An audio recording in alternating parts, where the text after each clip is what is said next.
Hello everyone, आज है 25 मई और आज इस वीडियो में हम बात करने जा रहे हैं साउथ इंडियन बैंक के बारे में। देखिए, 10 रुपए का शेयर है। हाल फिलहाल में इसके नतीजे आए थे और नतीजे उतने अच्छे नहीं थे। शेयर की पिटाई हुई और अभी 10.5 रुपए के करीब ये ट्रेड कर रहा है।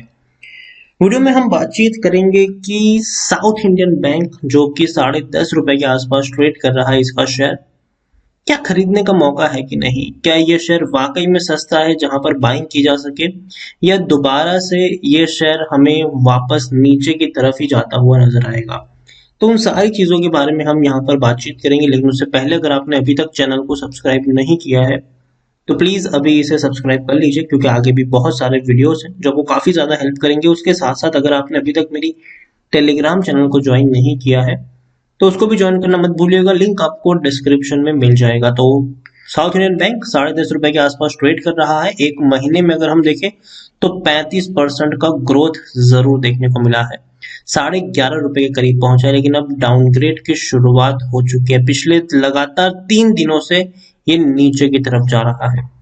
एक साल में अगर हम देखें तो 114% का ग्रोथ है। और आप इसकी टेंडेंसी को समझिए, तेजी आई है, वापस नीचे टूट गया, वापस तेजी आई, वापस नीचे टूट गया, वापस तेजी आई, वापस नीचे टूट गया, वापस तेजी आई, कोशिश करेगा नीचे जाने की। अभी 10 साल का भी अगर हम ग्राफ देखें तो ये वो शेयर है जिसने 10 साल में भी कोई खास रिटर्न कमाकर नहीं दिया है।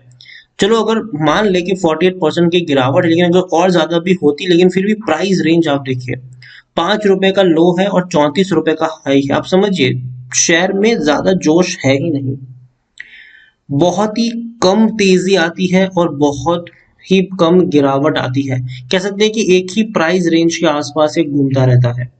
आप खुद सोचिए, 10 साल का जो अगर प्राइस रेंज आपका 30 रुपए का भी ना हो तो वो शेयर बिल्कुल भी वॉलेटाइल नहीं है। बिल्कुल भी वहां पर ना तेजी है ना गिरावट है, वो सुस्त शेयर कह सकते हैं आप इसको। 5 रुपए का लो, 34 रुपए का हाई, इसी के बीच में घुमा है ये शेयर। और आप देखिए 2000, और ये जो हाई भी बना था वो 2018 में बना था। उसके बाद देखिए लगातार ये नीचे की तरफ आया, कोरोना काल में टूट गया था, दोबारा तेजी जरूर दिखा रहा है, लेकिन कब तक तेजी दिखाएगा ये कहना अब मुश्किल है। स्मॉल कैप शेयर है, 2000 करोड़ के आसपास का इसका मार्केट कैप है। एनएससी में अगर हम देखें तो 3 करोड़ से भी ज्यादा का इसका वॉल्यूम ट्रेड देखने को मिल रहा है। बड़ी क्वांटिटी में खरीदारी हो रही है। लेकिन दूसरी तरफ अगर हम ये देखें तो एफ के पास 7.27%, उसके बारे में हम जानेंगे, लेकिन उससे पहले अगर आप देखें तो 2019 में उन्होंने डिविडेंड पे किया था, उसके बाद कोई डिविडेंड पे नहीं किया है। South Indian bank technical rating अभी भी शानदार है। तेजी आ सकती है, लेकिन मुझे लगता है कि तेजी अगर आएगी भी तो उतनी बड़ी रैली नहीं होगी।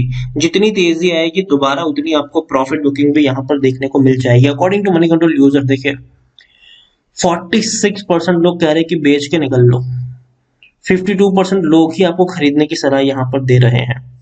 इतना ही नहीं, रेवेन्यू अगर आप देखें तो डिक्लाइनिंग मोड में रेवेन्यू है, तो ये एक पॉजिटिव साइन नहीं है। 1950 करोड़ का रेवेन्यू था मार्च 2020 में, डिक्लाइन होता होता होता होता 1700 करोड़ पर आ गया है। तो आप देखिए डिक्लाइन मोड में है। पिछले क्वार्टर के मुकाबले इस क्वार्टर में हमेशा नीचे की तरफ ग्राफ आया है। प्रॉफिट पे अगर हम देखें तो इस बार का प्रॉफिट सिर्फ 6 करोड़ का है। आप कहोगे कि भैया पिछले क्वार्टर में 90 करोड़ का लॉस था, पिछले साल 145 करोड़ का लॉस था, लेकिन उससे पहले के क्वार्टर्स में तो आप देखिए, कोरोना काल में 80 करोड़ के आसपास का प्रॉफिट था, सितंबर में 65 करोड़ का प्रॉफिट था, इस बार सिर्फ 6 करोड़ का प्रॉफिट है। भले ही पिछले क्वार्टर के मुकाबले थोड़ा सा पॉजिटिव में आया है, लेकिन उससे पहले के 2 क्वार्टर भी तो आप देखिए कि भाई साहब बहुत कम का ये प्रॉफिट है। और जैसे कि मैंने कहा, रेवेन्यू डिक्लाइनिंग मोड में है, तो ये भी कोई पॉजिटिव साइन इसको मैं बिल्कुल भी नहीं मानता हूँ। साउथ इंडियन बैंक अगर मैं टिकर टैप में देखूं तो डिविडेंड हालांकि पे नहीं कर रहा है। ये एंट्री पॉइंट के लिए सही वक्त है, क्योंकि शेयर अभी भी ओवरबॉट जोन में नहीं गया है, और ये कहना है टिकर टैप का। मेरा यहाँ से बिल्कुल उलट जवाब रहेगा। कोई बड़ा रेड फ्लैग यहाँ पर नहीं है। हाई रिस्क उतना ज्यादा नहीं, क्योंकि स्टॉक उतना ज्यादा वॉलेटाइल नहीं है। और आप देखिए यहाँ पर सिर्फ 29% एनालिस्ट ही यहाँ पर कहते हैं कि खरीदारी करो, बाकी के कोई एनालिस्ट का यहाँ पर कोई ओपिनियन नहीं है। तो आप देखिए 29% लोगों का ही, मतलब एनालिस्ट जो है उनका यहाँ पर बाइंग का रिकमेंडेशन देखने को मिल रहा है। अगर मैं आपको शेयर होल्डिंग पैटर्न की तरफ ले जाने की कोशिश करूं तो शेयर होल्डिंग पैटर्न अगर आप देखिए प्रमोटर की होल्डिंग आप देखेंगे तो शुरुआत से थी ही नहीं। पिछले 4 क्वार्टर को अगर हम देखें, और वहां पर म्यूचुअल फंड की 0.75% की होल्डिंग थी जून में, और फॉरेन एफआईएल्स की 15.98% की होल्डिंग थी। सितंबर में अगर हम देखें तो म्यूचुअल फंड की होल्डिंग 0.87% रही, लेकिन एफआईएल्स की 15% की होल्डिंग सीधी 8.5% पर चली गई, मतलब बहुत ही कम हो गई एफआईएल्स की होल्डिंग। दिसंबर क्वार्टर में देखें तो म्यूचुअल फंड की होल्डिंग ऑलमोस्ट उतनी ही है, लेकिन एफआईएल्स की 9.13% की होल्डिंग, मतलब थोड़ी सी होल्डिंग एफआईएल्स ने बढ़ाई। और यहाँ पर एफआईएल्स ने होल्डिंग कट की है, म्यूचुअल फंड ने भी होल्डिंग कट की, जबकि अदर डोमेस्टिक इंस्टीट्यूशन ने बहुत बड़ी होल्डिंग खरीदी है। जो 3% की होल्डिंग अदर डोमेस्टिक इंस्टीट्यूशन की थी, अब वो हो, सॉरी 3%, 3.62% की होल्डिंग जो थी, अब वो हो चुकी है 17.26%। लेकिन दूसरी तरफ आप देखिए तो म्यूचुअल फंड ने बिकवाली करी है, एफआईएल्स ने बिकवाली करी है। रिटेल इन्वेस्टर का पैसा आज भी यहाँ पर ज्यादा है। आप देखिए इसमें से 50% की जो होल्डिंग है वो रिटेल इन्वेस्टर्स की है, और अदर पार्टीज के पास 24.48% की होल्डिंग देखने को मिल रही है। ओवरऑल अगर हम देखें तो म्यूचुअल फंड लगातार यहाँ पर कम होते जा रहे हैं। 4% की होल्डिंग दिसंबर 2019 तक की थी, अब वो होल्डिंग 0.74% है, क्योंकि देखिए शेयर में उतना ज्यादा जोश नहीं है, ये हमें समझना होगा। शेयर में उतना ज्यादा जोश नहीं है, अगर थोड़ी बहुत भी तेजी आएगी तो ये उससे ज्यादा बढ़ेगी, गिरावट लेके बैठने वाले हैं, तो ये चीज हमें समझनी होगी यहाँ पर। इसीलिए मैं कहता हूँ कि साउथ इंडियन बैंक आपको, अगर आपने खरीदारी नहीं की है तब तो खरीदारी करने की जरूरत नहीं है, लेकिन अगर आपने ऑलरेडी खरीदारी कर ली है तो अगर आपको प्रॉफिट हो जाता है तो एग्जिट ले लो यहाँ से। जब भी तेजी आए तेजी में खरीदारी नहीं करनी चाहिए, बल्कि अगर आप फंसे हुए हो तो आपको बेचकर एग्जिट लेनी चाहिए और क्वांटिटी को ऐड नहीं करना चाहिए। और मैं साउथ इंडियन बैंक में खरीदने की सलाह बिल्कुल भी नहीं दूंगा।